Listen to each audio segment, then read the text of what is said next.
Do you want to know something super crazy? So I get home from work and I'm like, I'm gonna film this little intro bit, and then I come into my room, I get my room all ready, I go into the bathroom, and then I realize I freaking forgot to turn off my straightener this morning. And yes, I use a straightener to curl my hair. So it was just on all day while I was at work. And if I didn't come home from work until like later, then it would still be on. Who knows? The house might have been on fire. -5 points for me for forgetting to do that one simple thing. But you know, I'm sick right now. Well, I'm not sick, but I'm getting over some kind of like flu thing, which is crazy because I haven't been sick in 4 years. But like 4, seriously, I'm not exaggerating. My mind's just been kind of frazzled. Today was my first day back at work after taking a couple days off, because those couple days I was just laying in bed. I needed to get my rest. But why do I always do that? I go off on a tangent and then I forget what I'm gonna say. My mind is all frazzled from getting up early enough so I could get ready to go to work, and then actually getting there, getting ready and all that. And then, you know, 0 points for me. I mean, I guess -5 for forgetting to turn off that straightener, but I did remember to bring my vitamins with me, which is a really awesome coincidental segue into, because of today's sponsor, Care of, I have been able to successfully make sure that I take my vitamins. I cannot be bothered to remember which one of the vitamin pills I need to take, like B12, vitamin D3. Because I live at home with my family, it's kind of hard to like pick and choose which one, you know, the things that you don't take every day but you have just in case.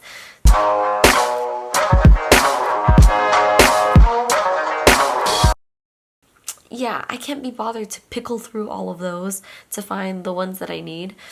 By the way, I appreciate you so much for sitting here and listening to me with my like nasally congested raspy voice.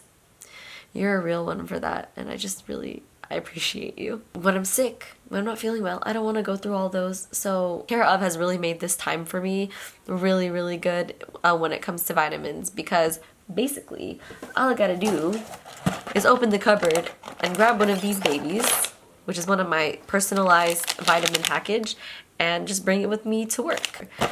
But anyway, I showed this package before I even talked about what Care of is. It's basically a supplement brand that has a bunch of different vitamins, minerals, and they now have proteins as well as fun little blends. Like I have this chill factor blend. And honestly, having this and making sure that I get my vitamins every day has been an extra boost for my daily health. You go on their website and then you fill out a little general quiz that asks questions about you. So your lifestyle, the things you like to do, what you would like to improve. For me personally, that was really helpful because I eat a plant-based diet, and then from there they personalize it and pick out some things that they think would be useful for you. I got B12 in my recommendations as well as omega-3. What else is in my packet? With every month supply, so they send you a month supply of your vitamins. It also comes with a personalized little booklet that has information about your personal supplements, so in case you want to look at it, you can. Like for example, this veggie omega. So with traveling and working on the week and just being on the go, I feel like Care of has made taking care of my health very convenient. I would like to award myself 10 points for using Care of and actually taking my vitamins today. That way my good Amanda points for the day is at a 5 instead of a -5 for the freaking straightener. So anyway, if you're interested in Care of or looking into it, make sure you check the link in the description below. And there's also a special 50% off over there as well. Make sure you go to takecareof.com and enter Apples and Amanda's 50. Okay, let's get into the vlog. Good morning. I went to sleep at 9 last night, so that's pretty cool. Anyway, I thought I would vlog and just take you along my day and catch bits and pieces of my life here at the Rishikesh Vinyasa Yoga School. I'm currently here for my 300-hour training, so at the end of it, I will have 500 hours of training under my belt. So I like to use this time to read. Lately, I've been reading this book, Siddhartha, that I bought from the bookstore a couple days ago. And I also, again, like I told you, like to journal and just unwind my mind, and then I do a little light stretching, and then I go into the morning practice. Okay, so I just finished breakfast and there are a couple questions that you guys wanted to know, so I'm going to just go over some of them today. And some of these questions are actually very repeat from old Q&As that I've done about a general yoga teacher training. So I'm just going to do things that are very relevant and specific to this trip as well. If you want to know more general questions like how much it costs, is it safe in India, Rishikesh, which by the way it is, how I saved up, how to save up, and how long, and all those like very general questions, you can check out my other videos, and I'll leave a playlist down in the description so you can check them out. So the 300-hour training here is 32 days. So my colleagues and I in the 300-hour are going to stay about 4 days longer than the 200-hour students. A couple people have asked about what I do in my free time. In my free time, honestly, the first week you feel like you have a lot of free time. You can go around the city and do so many things, but honestly, in my free time, I just want to sleep. I just want to read. I just want to relax. If I walk around because I have to buy something at a store, or I go to a cafe to read or study or something, but there's so much information packed into our brains every day and so much like movement and exercise.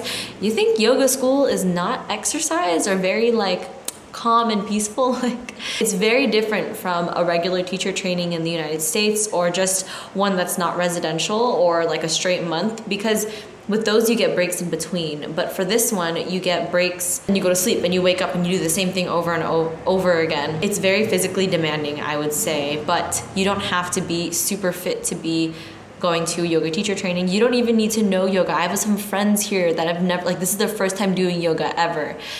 And the 200-hour training isn't like, it's not gonna groom you to be a teacher. I'm gonna be straight up. You're not gonna leave feeling like, oh my God, now I can teach 500 classes. You're gonna leave knowing about yoga and knowing about the practice and about the postures and asanas. And when you self-practice, when you experience, when you take classes, when you practice on other people, even after the 300, a lot of people, even after the 300, I feel like I won't feel super ready to teach advanced vinyasa classes, but I will know that I'll have the knowledge to apply as long as I keep practicing it on my own, in my own practice. When I came home from my 200-hour, I didn't teach any classes. I actually just practiced on my own, and it was only up until like 4 months later that I actually put up a yoga video on my channel, which you guys can check out in the description. But I didn't even feel confident enough to do that until I practiced more and applied what I've learned here in Rishikesh to my own practice, that I could teach it to you guys. The types of yoga that we practice here, so we don't practice all types. We just practice Ashtanga and Vinyasa. Ashtanga and Vinyasa are the two focuses of this yoga teacher training, although there are many other yoga schools here also in Rishikesh that focus on, oh my gosh, I'm like trying to balance on my toes because I feel like, oh, it doesn't make a difference. There are other yoga schools here in Rishikesh that focus on Hatha yoga, that focus on Anand Prakash, which is a different type of yoga, Iyengar yoga, Kundalini yoga, yin yoga. There's all different kinds, but for us, we do Ashtanga Vinyasa, which is, I would say Ashtanga is one of the most physically and mentally demanding practices ever, especially if you're learning how to teach Ashtanga. Maybe I'm being biased because that's what's going on right now for me. I have not heard anything about it being bad because it's touristy. I don't think that a touristy place is bad unless the values and the morals of the place has significantly decreased because of tourists. But if anything, I feel like the tourists here want to learn about Rishikesh, they want to see something new, and they end up leaving with so much like spiritual awakening. Even if it's just being here for a short time, they're exposed to so much spiritual connection. And I don't mean spirit like religion, I mean spirit like part of yourself, you know, having faith or just being peaceful and all that good stuff. Ooh, this is a really good question, especially for those who are looking into this 300-hour training program. So this 300-hour training program in Ashtanga Vinyasa goes over the intermediate series of Ashtanga, and we learn how to teach the primary series of Ashtanga. For this, you would have to know the primary series, and you'd have to be somewhat good at it. Like, this is definitely not for beginners.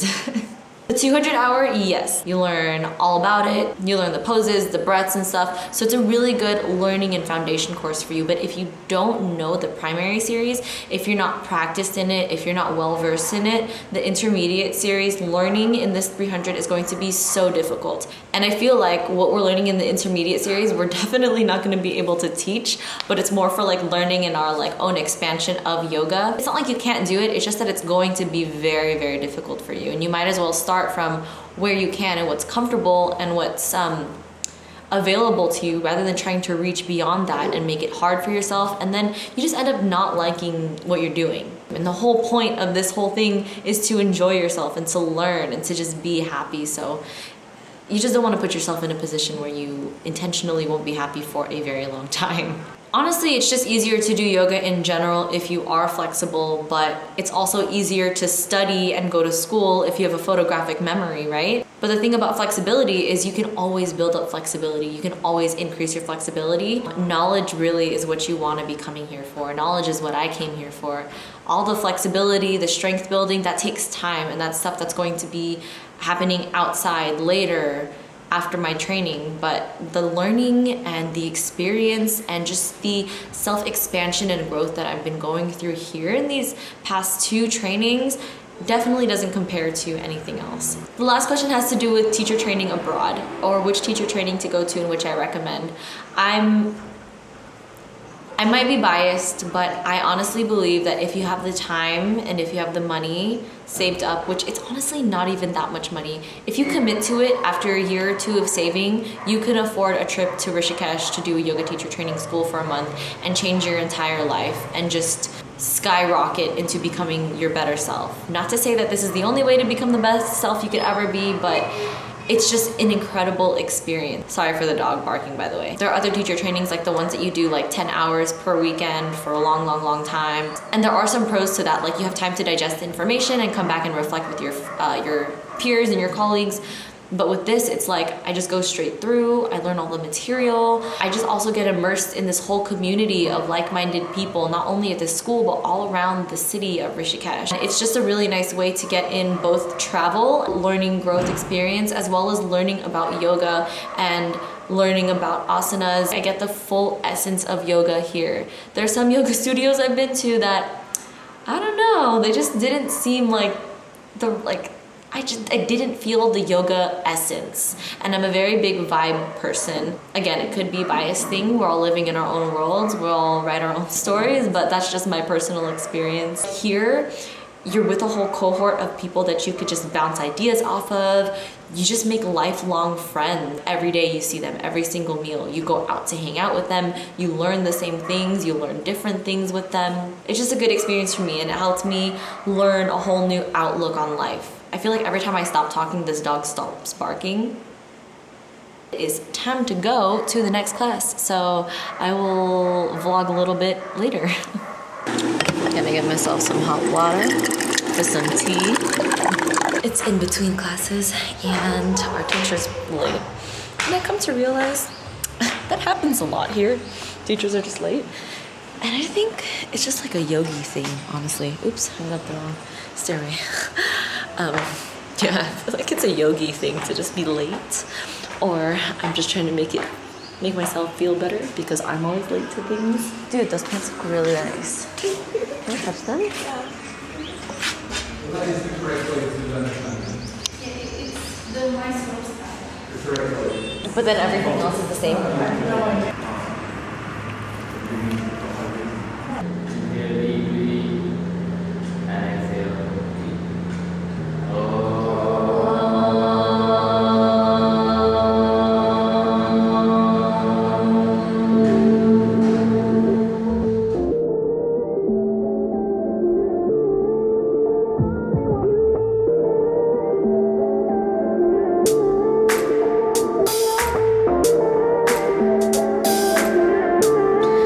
Lunch and my belly is so full and I'm so happy. as usual. I have a massage actually. I'm getting another massage. So spoiled here. In about 20 minutes. Each student gets a massage like it's included with the schooling. So it's really, really cool. Nice and relaxing. Definitely needed for all of the hard stuff during Ashtanga and like all the body work that we do. I shouldn't have eaten so much for lunch, but a girl gotta eat, you know?